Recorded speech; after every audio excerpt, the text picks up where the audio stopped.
आज दिल्ली के चुनाव के नतीजे आए हैं और जनता का जो भी निर्णय है, जनता का जो भी फैसला है, उसे हम पूरी विनम्रता के साथ स्वीकार करते हैं। जनता का निर्णय सर माथे पर। मैं भारतीय जनता पार्टी को इस जीत के लिए बहुत बहुत बधाई देता हूँ। को पता है चुनाव में नहीं हरा सकते।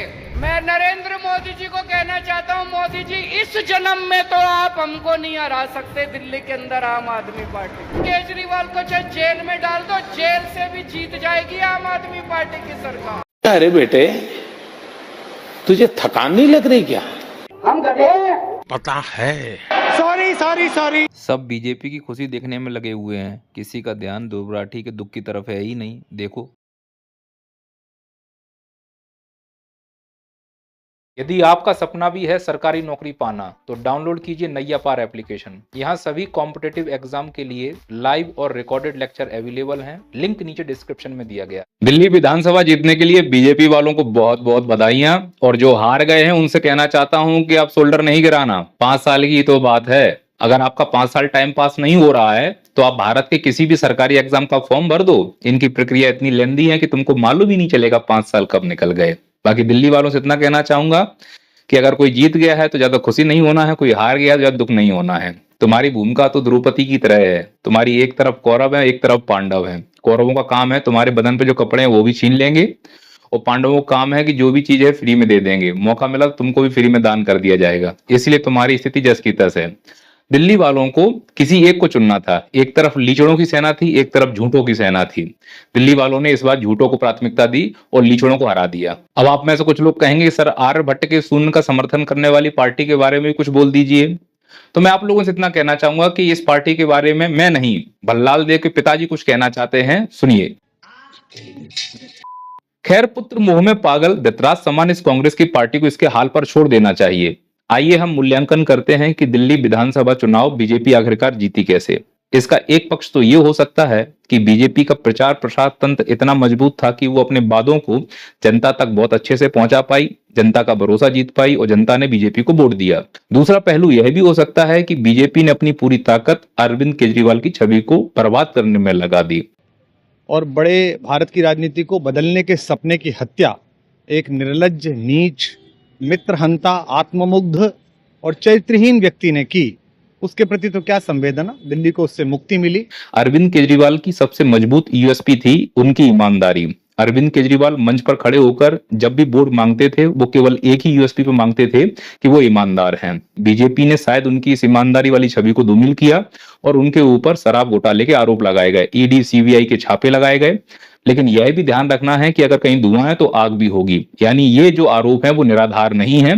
कोर्ट ने भी इस बात को माना और उनको जेल भी हुई, और यह छवि इतनी धूमिल हुई कि दिल्ली वालों ने इस बार अरविंद केजरीवाल को स्वीकार नहीं किया और परवेश सिंह ने बहुत बड़े अंतर से अरविंद केजरीवाल को हरा दिया। नई दिल्ली की सीट जीतने के लिए परवेश सिंह जी को बहुत बहुत बधाइयां।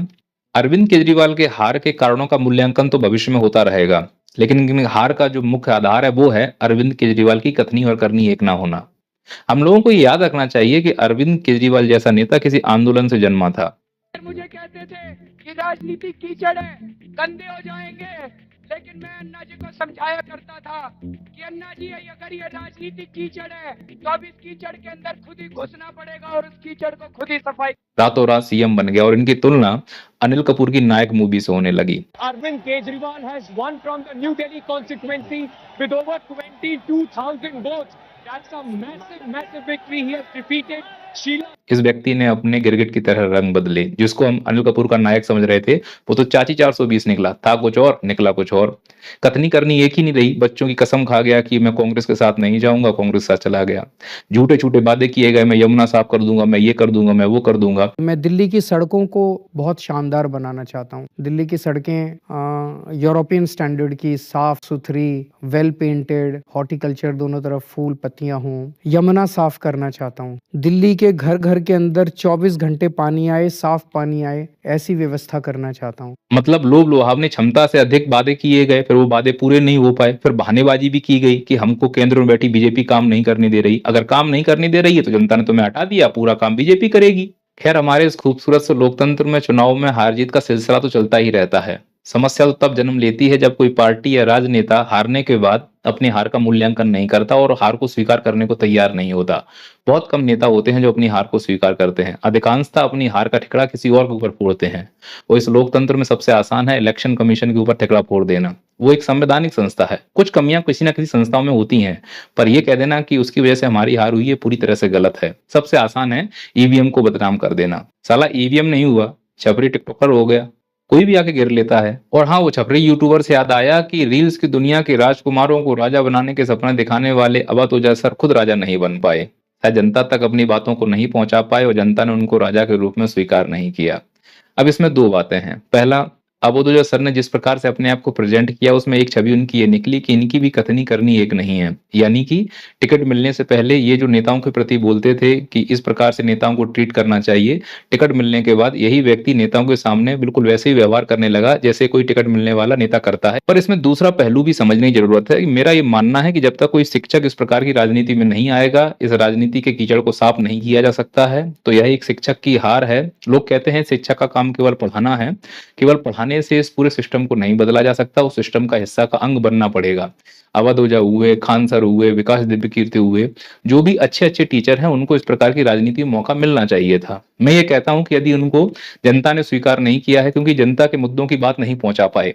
जनता को फ्री भी चाहिए, जो जनता को कल्याण के लिए सपने दिखाए और जनता को लूट ले, ये जनता को महसूस ना होने दे कि वो उन्हें लूट रहा है। बस कैसे भी करके उस पल जनता को खुश करने के लिए भाषण दे दिया जाए, जनता उसी को वोट दे देगी। जनता ये भूल जाती है कि तेल तिलाई से ही निकलता है। ये जो स्पेलर है इसमें तिलाई डाली जाती है और तेल निकलेगा। तो याद रखना है कि यदि कोई भी पार्टी फ्रीवीज में तुमको बिजली फ्री दे रही है, पानी फ्री दे रहा है, जो भी फ्री दे रहा है वो अंत में तुमसे ही वसूला जाएगा। तो एक लॉलीपॉप देके दूसरी तरफ से तुम्हारी वो लॉलीपॉप छीन ली जाएगी। इसीलिए उन मुद्दों पर हमें वोट करना चाहिए जिन मुद्दों को लेकर हमारे आने वाली भविष्य की पीढ़ी को सुरक्षा प्रदान हो सके। और ऐसे भविष्योन्मुखी दृष्टिकोण किसी टीचर के ही हो सकते हैं। इनकी हार हुई है, इन्हें अपने हार का मूल्यांकन करना चाहिए। एक अच्छे और बुद्धिमान व्यक्ति की विशेषता ये होती है कि वो अपने हार का ठिकरा किसी और के ऊपर नहीं फोड़ता है, उस अपनी हार की जवाबदारी खुद लेता है। और इस व्यक्ति ने अपनी जवाबदारी ली है। आप इस वीडियो को सुनिए। क्या वजह? ये मेरी व्यक्तिगत हार है। मैं लोगों से कनेक्ट नहीं कर पाया, मेरे पास कम समय था। 1 महीने में मैं जितने लोगों से कनेक्ट कर पाया उतना वोट मुझे मिला, तो ये मेरी व्यक्तिगत हार है। अवधोजा सर का यह स्टेटमेंट सराहनीय है। सभी नेताओं को हार के बाद खुद व्यक्तिगत जवाबदारी लेनी चाहिए कि शायद वो जनता तक नहीं पहुंच पाए, और यह भी कमिटमेंट करना चाहिए कि चुनाव भले ही हार गए हों, हम अपना विधानसभा क्षेत्र 5 साल तक नहीं छोड़ने वाले हैं। लोगों के बीच में जाके अपना चेहरा दिखाएंगे और उनको भरोसा दिलाएंगे कि हम ही वो व्यक्ति हैं जो आपका भला कर सकते हैं। जब तुम फर्स्ट रैंक आए हो और मुस्कुरा रहे हो, उस मुस्कुराहट की कोई कीमत नहीं। तुम हार गए और मुस्कुरा रहे हो, बहुत कीमती मुस्कुराहट है वो। वहीं अगर जो आप आदमी पार्टी की हार हुई है, आम आदमी पार्टी से इतना कहना चाहूंगा कि भारत में सभी राज्यों में मजबूत सीएम तो मिल ही रहे हैं, पहली बार किसी राज्य में मजबूत विपक्ष मिलेगा। आप विपक्ष की मजबूत भूमिका निभाइए, पूरे भारत में एक मॉडल सेट कीजिए कि ऐसा मजबूत विपक्ष होना जरूरी है, क्योंकि भारत को अभी एक मजबूत विपक्ष की दरकार है और उसका मॉडल आम आदमी पार्टी के द्वारा तय किया जा सकता है। मजबूत विपक्ष बहुत जरूरी है अभी देश के लिए। एक शैडो कैबिनेट का होना बहुत जरूरी है देश के लिए। बीजेपी वालों से इतना कहूंगा, अग्रिम शुभकामनाएं। अब केंद्र और राज्य दोनों में बीजेपी है, दिल्ली वाले भी खुश रहेंगे। अब कोई सरकार ये बहाना नहीं कर पाएगी कि केंद्र सरकार हमें काम नहीं करने दे रही है। तो बीजेपी ने जो भी वादे किए हैं 5 साल में पूरे किए जाएंगे। अन्य राज्यों की तरह नहीं कि वादे कर दी और पूरे नहीं हो पा रहे हैं। दिल्ली की जनता पढ़ी लिखी है, यदि आपने गलती की तो आपको बदलने में दिल्ली की जनता देर नहीं करेगी। और एक नजरिए से देखा जाए तो इस लोकतंत्र में ये बेहद जरूरी है कि सरकारें हर 5 साल में बदलती रहें, जिससे कि सरकारों को ये डर लगा रहे कि अगर हमने जो वादे किए हैं पूरे नहीं किए तो निश्चित तौर पर जनता उनको रिप्लेस कर देगी, जैसे दिल्ली में हुआ। और भविष्य में अन्य राज्यों में भी ऐसी उम्मीद रहनी चाहिए, फिर वो चाहे केंद्र हो या राज्य हो। सरकार बदलने का डर सरकारों के अंदर रहेगा तो राजनेता दब के काम करेंगे। दूसरा, विपक्ष मजबूत होना चाहिए। दिल्ली से उम्मीद की जा रही है कि एक मजबूत विपक्ष की भूमिका निभाने में वो सफल रहेंगे। रही बात बीजेपी की जीत की, तो अब इंतजार इस बात का है कि बीजेपी पर्ची निकालकर आखिरकार दिल्ली का सीएम किसे बनाना चाहती है। पर्ची निकालकर अब सीएम बनाने का जो नया मॉडल है वो कुछ तारीफ काबिल तो नहीं है, लेकिन ठीक है, धरातल पर काम करने वाला व्यक्ति भी सीएम बन सकता है, ये एक उम्मीद जगी हुई है। जैसे मध्य प्रदेश, छत्तीसगढ़, राजस्थान में बीजेपी ने पर्ची निकाल के सीएम बनाए हैं, पर कुछ लोग इन्हें कठपुतली सीएम भी कहते हैं। अब कठपुतली सीएम हो या पर्ची वाले सीएम हो, बात यह है कि जनता के जो वादे पूरे होने थे वो वादे पूरे होने चाहिए। जनता को परेशानियां नहीं होनी चाहिए। सरकारों का काम केवल समाज का कल्याण करना है, पूंजीगत खर्चे बनाकर देश को विकसित करना है। अब इसके लिए चाहे पर्ची वाला सीएम हो या कठपुतली सीएम हो या स्वतंत्र सीएम हो, कोई भी हो, बस देश हित में, राज्य हित में काम करें। अग्रिम शुभकामनाएं। बहुत बहुत धन्यवाद। जय हिंद, जय भारत, जय श्री राम। हम खड़े हैं, सही है, हम खड़े हैं, पता है, हम खड़े हैं। ये सबसे ज्यादा चिंता का विषय है।